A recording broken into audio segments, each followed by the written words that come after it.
Can I respond? It's interesting that Jeb mentions the book. That is the book where you changed your position on immigration, because you used to support a path to citizenship. So did you. Well, but you changed in the book. So did you, Marco. You wrote a book where you changed your position from you wrote a book where you changed your position from a path to citizenship to a path to legalization. And the bottom line is this: we are not going to be able to do anything on this issue until we first bring illegal immigration under control.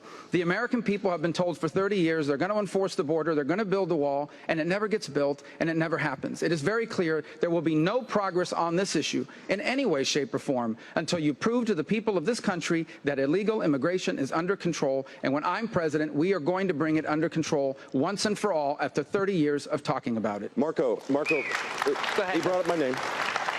I have supported a consensus approach to solving this problem wherever it came up. And then 2007, it almost passed when my brother was president of the United States. A bipartisan approach got close.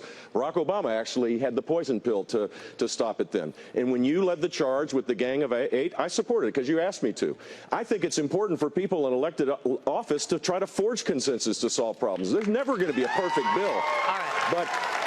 But when you didn't do that and you asked people to support, you shouldn't cut and run. But Megan, you should stick with it. And that's exactly what happened. He cut and run, and that's a tragedy because Megan, now it's harder and harder to actually solve this problem. There's not going to be any consensus on this issue until we enforce our immigration laws. That is abundantly clear. No, you are not going to be able to ram down the throat of the American people your approach.